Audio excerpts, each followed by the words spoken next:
നമസ്കാരം. കഴിഞ്ഞ എപ്പിസോഡിൽ നിന്നൊരു ചോദ്യം വന്നിട്ടുണ്ട്. ആഹ്, ഒരു വ്യക്തിയുടെ പേരും ജ്യോതിഷവും തമ്മിൽ എന്തെങ്കിലും ബന്ധമുണ്ടോ? അല്ലെങ്കിൽ ഒരാളുടെ പേര് ഏതെങ്കിലും ഗ്രഹത്തിൻ്റെ കർമ്മയെ സൂചിപ്പിക്കുന്നുണ്ടോ? ഈ കർമ്മയെ എന്നൊരു ഇപ്പോൾ പുതിയൊരു ഇംഗ്ലീഷ് പ്രയോഗം വന്ന് നമുക്കൊരു സ്വാഭാവിക പ്രയോഗമായി മലയാളത്തിലും വരികയാണെന്ന് തോന്നുന്നു. അപ്പോൾ ഗ്രഹത്തിൻ്റെ കർമ്മത്തെ സൂചിപ്പിക്കുന്നുണ്ടോ എന്നാണ് ചോദിച്ചിരിക്കുന്നത്. ഒരു വ്യക്തിയുടെ പേരും ജ്യോതിഷവും തമ്മിൽ എന്തെങ്കിലും ബന്ധമുണ്ടോ? ഉണ്ടല്ലോ, തീർച്ചയായിട്ടും ബന്ധമുണ്ട്. അതിലേറ്റവും വലിയ ഉദാഹരണം അതുകൊണ്ടാണ് നമ്മൾ നാഡീജ്യോതിഷത്തിൽ വിരൽപ്പാട് കൊടുത്തിട്ട് നമ്മളുടെ ഓല കണ്ടെത്തി കഴിയുമ്പോൾ, നാഡി കണ്ടെത്തി കഴിയുമ്പോൾ അതിനകത്തൂടെ പേര് കൃത്യമായി പറഞ്ഞു തരികയല്ലേ. അഗസ്ത്യ നാഡിയിൽ കൃത്യമായി പേര് പറഞ്ഞു തരികയാണ്. ചെറിയ വ്യത്യാസം പോലും ഇല്ലാതെ തന്നെ പറഞ്ഞു തരികയാണ്. അപ്പോൾ പേരും ഗ്രഹനിലയും തമ്മിലുള്ള ബന്ധത്തെക്കുറിച്ച് നമുക്ക് മനസ്സിലാകും. മറ്റൊന്ന്, മിക്കവാറും പൊതുകാണ്ഡമാണ് അഗസ്ത്യനാഡിയിൽ കിട്ടുന്നതെങ്കിൽ ഗ്രഹനിലയും കൂടി ഇങ്ങോട്ട് തരുന്ന പദ്ധതിയുണ്ട്. എനിക്ക് കിട്ടിയിട്ടുണ്ട്, എൻ്റേത് തന്നെ. അപ്പോൾ അതുകൊണ്ടും നമുക്കൊന്നുകൂടെ ഉറപ്പിക്കാം, പേരും ജ്യോതിഷവും തമ്മിൽ ബന്ധമുണ്ടോ എന്ന് ചോദിച്ചാൽ ഉണ്ട് എന്ന് തന്നെ പറയേണ്ടിയിരിക്കുന്നു. അതിൽ തന്നെ ഞാനൊരു കുറച്ച് ഗവേഷണം നടത്തിയിട്ടുണ്ട് പേരും ജ്യോതിഷവും തമ്മിലുള്ള ബന്ധത്തെക്കുറിച്ച്. ധാരാളം പേരുടെ നാഡീജ്യോതിഷം അവർ നോക്കിക്കൊണ്ടുവന്ന ഫലവും ഞാൻ തന്നെ അതിന് മുമ്പായിട്ട് അവരുടെ ഫലം നോക്കിയതും കൂടി ചേർത്ത് വായിച്ചപ്പോൾ ചില പേരുകാർക്ക് കൂടുതൽ പൂർവ്വജന്മദോഷമാണുള്ളത്. എന്ന് വെച്ചാൽ അത്യധികം പൂർവ്വജന്മദോഷമുള്ളതായിട്ട് കാണുന്നുണ്ട്. പൂർവ്വജന്മദോഷം അത് ഒരു പ്രത്യേക ചില പേരുകളുണ്ട്. അതിലൊരു പേരിന് ഒരുപാട് പ്രാധാന്യമാണ്. ആ പ്രസ്തുത പേരുകാർ, ഞാൻ ഉദ്ദേശിച്ചിരിക്കുന്ന ഒരു പേരുണ്ട്, ആ പേരുകാർക്ക് പൂർവ്വജന്മദോഷം അത്യധികമായി കാണുന്നു എന്ന് വരുന്നുണ്ട്. അത് ജ്യോത്സ്യന്മാരും മറ്റുള്ളവരും ഒക്കെ പലതരത്തിലുള്ള ഗവേഷണങ്ങൾ നടത്തുന്നവരുണ്ടെങ്കിൽ അവർക്ക് ഒരുപക്ഷെ തിരിച്ചറിയാൻ സാധിച്ചിട്ടുണ്ടായിരിക്കാം.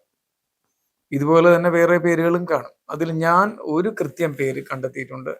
ആ പേരിലുള്ളവർക്ക് പൂർവ്വജന്മദോഷം അത്യധികമായിരിക്കും. അത് ഏത് നാളാണെങ്കിലും, ഏത് ഗ്രഹനിലയാണെങ്കിലും, അങ്ങനെ ഏത് പ്രായക്കാരാണെങ്കിലും, ഏത് ദശ ഇപ്പോൾ അനുഭവിക്കുന്നവരാണെങ്കിലും ഒക്കെ പൂർവ്വജന്മദോഷം വളരെയേറെ ഉള്ളവരായിട്ട് കാണിക്കുന്നുണ്ട്. അവരുടെ രാഹുവിനെയും കേതുവിനെയും കൊണ്ട്, അവരുടെ ഗ്രഹനിലയിലെ രാഹുവിനെയും കേതുവിനെയും കൊണ്ട് അത് നമ്മൾ എടുത്തു പറയേണ്ടതായിട്ട് വരുന്നു.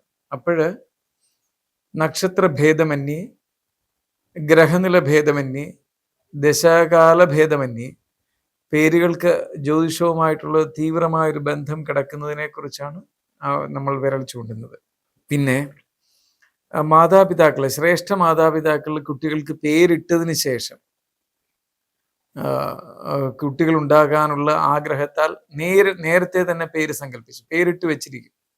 ഇനി ഉണ്ടാകാൻ പോകുന്ന കുട്ടി ആൺകുട്ടി ആയിരിക്കണമെന്നും ആ ആൺകുട്ടിക്ക് ഈ പേരിടുമെന്നും, അല്ലെങ്കിൽ പെൺകുട്ടിയായിരിക്കും പെൺകുട്ടിക്ക് ഈ പേരിടുമെന്നും ഒക്കെ ഒരു നിർബന്ധം പിടിക്കുന്ന ഒരു കാലയളവുള്ള ആളുകൾ ഉണ്ടായിരുന്നു. കാലയളവിലെ ആളുകൾ അങ്ങനെയുള്ളവരുണ്ടായിരുന്നു.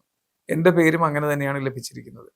വളരെ നേരത്തെ തന്നെ പേര് ചിന്തിച്ച് ഉറപ്പിച്ചു വെച്ചതിന് ശേഷം ഞാൻ 7ാമത് ജനിച്ചതാണ്. അമ്മയ്ക്ക് 7ാമതുണ്ടായ മകനാണ് ഞാൻ. എൻ്റെ പേരും അങ്ങനെ തന്നെ വന്നിരിക്കുന്നത്. അതുപോലെ പലർക്കുണ്ട്. പക്ഷെ അങ്ങനെ വരുന്നവർക്ക് ഒരുപാട് വിഘ്നങ്ങളും ദുഃഖങ്ങളും ദുരിതങ്ങളും ഭാഗ്യവും മഹാശ്രേഷ്ഠതയും ഒക്കെ ഉണ്ടായിരിക്കും. ഒരുപാട് പ്രശ്നങ്ങളെ നേരിടേണ്ടതായിട്ട് വരും. അതിനും കുറേ കാരണങ്ങളുണ്ട്. കാരണം ഒരു പുരുഷൻ സ്ത്രീയോട് ബന്ധപ്പെടുമ്പോൾ, ഒരു ഭോഗത്തിൽ ഏർപ്പെടുമ്പോൾ, സ്ത്രീ പുരുഷ ബന്ധം നടക്കുമ്പോൾ എനിക്ക് ഇന്ന തരത്തിലുള്ള കുട്ടി, ഇന്ന പേരിലുള്ള കുട്ടി, ആണോ പെണ്ണോ, ഇങ്ങനെയൊക്കെയുള്ള ഒരു കൃത്യമായ സങ്കല്പത്തോടു കൂടി ആകുമ്പോൾ അന്തരീക്ഷത്തിൽ നിലകൊള്ളുന്ന ഏതെങ്കിലും ഒരു പരേതാത്മാവ് ജന്മാന്തരങ്ങളായിട്ട്, അല്ലെങ്കിൽ ജന്മാന്തരങ്ങളല്ല, നൂറ്റാണ്ടുകളായിട്ട് അന്തരീക്ഷത്തിൽ അതിന് പറ്റിയവരായി നിലകൊള്ളുന്നവർ വന്ന് കയറുകയാണ്. ജില്ലയോ സംസ്ഥാനമോ രാജ്യമോ ഒന്നും ഭേദമില്ലാതെ വന്ന് ജനിക്കുകയാണ് ചെയ്യുന്നത്. അവിടെ അതൊരു തീവ്രമായ കളിയാണ്. എന്ന് വെച്ചാൽ തീവ്രമായ ശ്രമം, ഒരു തീവ്രമായ കളി എന്ന് വെച്ചാൽ തീവ്രമായ ഒരു പ്രവൃത്തിയാണ്. കാരണം സങ്കല്പം മൊത്തവും സൽപ്രജാ സൃഷ്ടിക്ക് വേണ്ടി, അതിനുവേണ്ടി ഒരു പേരിട്ട് വയ്ക്കുന്നു.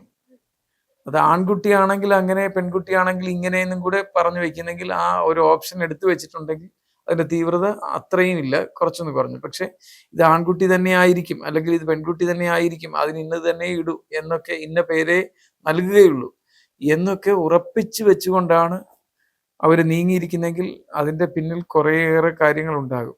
ഒരുപക്ഷെ ആ കുടുംബത്തിന്റെ പലരുടെയും ഭാവിയെയും ജീവിതത്തെയും മാറ്റുന്നവർ ആയിരിക്കും. ഒരു ദേശത്തിന്റെ സംസ്കാരത്തെ മാറ്റുന്നവരായിരിക്കും. ഒരു രാജ്യത്തിന്റെ സംസ്കാരത്തെ മാറ്റുന്നവരായിരിക്കും. ഒരു സംസ്കാരത്തിന്റെ, ഒരു വലിയ മാനവ സംസ്കാരത്തെ തന്നെ തിരുത്തുന്നവരായിരിക്കും. അങ്ങനെയൊക്കെ ഒത്തിരി പേര് ജനിച്ചിട്ടുണ്ട്.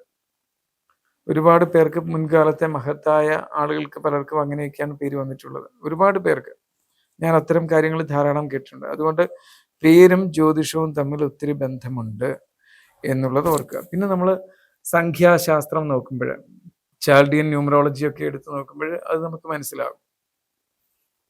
കൂട്ടുന്ന സംഖ്യ എത്ര വരുന്നു, അതിനനുസരിച്ച് നമുക്ക് നമ്മുടെ സ്വഭാവത്തിനുണ്ടാകുന്ന വ്യതിയാനങ്ങൾ, ഒരക്ഷരവും കൂടെ കൂട്ടിയാൽ വരാവുന്ന വ്യതിയാനങ്ങൾ, ഇന്ത്യയിലെ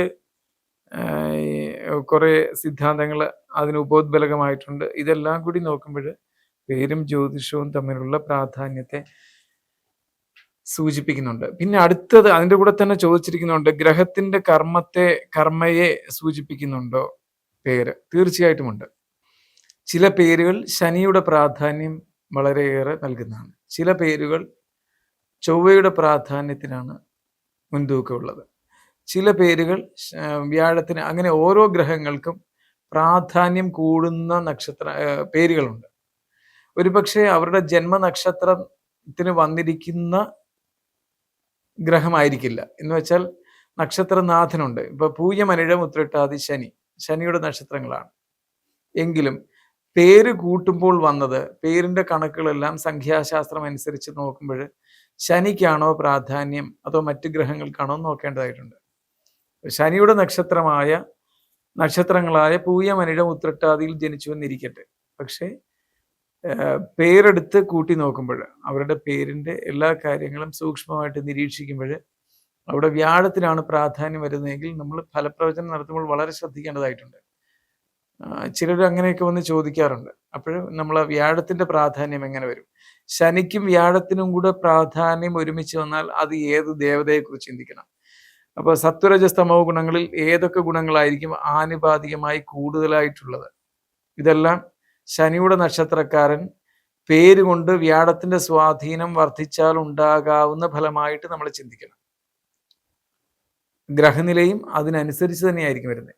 പേരിന്റെ പ്രാധാന്യത്താൽ, എന്ന് വെച്ചാൽ പേരിന്റെ കണക്കുകളെല്ലാം കൂട്ടി കിഴിച്ച് ഗുണിച്ച് ഹരിച്ച് എല്ലാം നോക്കി വരുമ്പോൾ ഏതൊരു ഗ്രഹത്തിനാണോ പ്രാധാന്യം വരുന്നത് അതേ പ്രാധാന്യം തന്നെ ആയിരിക്കും അവരുടെ ഗ്രഹനിലയിൽ അതേ ഗ്രഹത്തിനുണ്ടാകുന്നത്. എന്ന് വെച്ചാൽ പേരിന്റെയും ഗ്രഹനിലയുടെയും എല്ലാം ആകത്തുക ഒന്നായിരിക്കും എന്നർത്ഥം, ഗ്രഹപ്രാധാന്യം.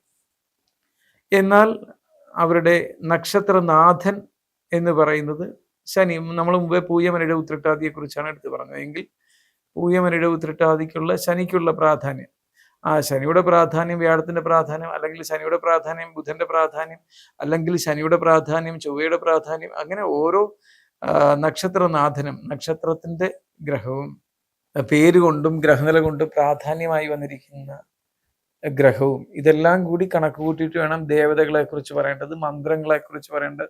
ഇതൊക്കെ അതിനകത്തെ വളരെ രസകരമായ ഗവേഷണ പദ്ധതികളാണ്. ചിലർക്ക് 3 ഗ്രഹങ്ങളുടെ സ്വാധീനത്തെക്കുറിച്ചൊക്കെ നമുക്ക് സൂക്ഷ്മമായിട്ട് പരിഗണിക്കേണ്ടതായി വരാം. അങ്ങനെ ചെയ്യും. ചിലർക്കാണെങ്കിൽ ധനം ഉണ്ടാകുന്നതിന് വേണ്ടി ഇന്ന ഗ്രഹത്തെ ആശ്രയിക്കൂ. പൂർവജന്മ ഫലം നോക്കാൻ വേണ്ടി എന്നെ വിളിക്കുന്നവരോട് പലരോടും ഇങ്ങനെ പറയേണ്ടതായിട്ട് വന്നിട്ടുണ്ട്. ധനത്തിന്റെ ഉയർച്ചയ്ക്ക് വേണ്ടി ഇന്ന ദേവതകളെ ആരാധിക്കൂ. കുടുംബ ഭദ്രതയ്ക്ക് വേണ്ടി ഇതേ സമയത്ത് തന്നെ മറ്റു ചില ദേവതകളെ ആരാധിക്കൂ. പിന്നെ ധനപരമായ ഉയർച്ച, കുടുംബ ഭദ്രത, പിന്നെ സൗഹൃദങ്ങൾ, നല്ല വ്യക്തിബന്ധങ്ങൾ കിട്ടാൻ വേണ്ടുന്ന കാര്യങ്ങൾ, ഇത്തരം അനവധി കാര്യങ്ങളുണ്ട്. പിന്നെ സൽസന്താനലബ്ധി, മക്കളുടെ വികാസം, സമൂഹത്തിലെ പ്രശസ്തി, അധികാരം, പദവി, ആരോഗ്യം, ഇവയ്ക്കൊക്കെ ഓരോരോ വ്യത്യസ്തമായ ഗ്രഹങ്ങളെ പ്രതിനിധാനം ചെയ്യുന്ന ദേവതകളെ കുറിച്ച് പറയേണ്ടി വരും. അവിടെയൊക്കെ നമ്മൾ ഈ 33 കോടി ദേവതകളെ പറയുമ്പോൾ അതൊക്കെ ഈ അടുത്ത് അതൊരു വലിയ ചോദ്യമാണ് ജ്യോതിഷത്തിലെ തന്നെ. അത് ഞാൻ ഇപ്പോഴങ്ങോട്ട് പറയുകയാണ്, എന്നോട് ചോദിച്ചതല്ല.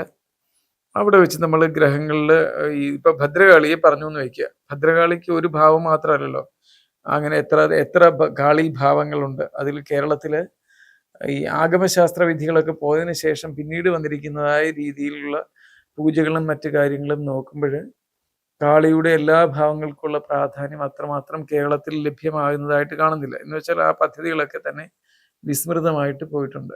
അതൊക്കെ നമ്മൾ വംഗദേശത്തും ബംഗാളിലും മറ്റുള്ള ദേശങ്ങളിലും ഒക്കെ നമ്മൾ ശ്രദ്ധിക്കുമ്പോഴാണ് അതിനെക്കുറിച്ച് കൃത്യമായിട്ട് അറിയാൻ കഴിയുന്നത്. അപ്പോൾ ഇവിടെ പേരും ഗ്രഹങ്ങളും കർമ്മവും ജ്യോതിഷവും എല്ലാം തമ്മിൽ പരസ്പരം പൂരകമായിരിക്കുകയാണ് എന്ന് മനസ്സിലാക്കുക.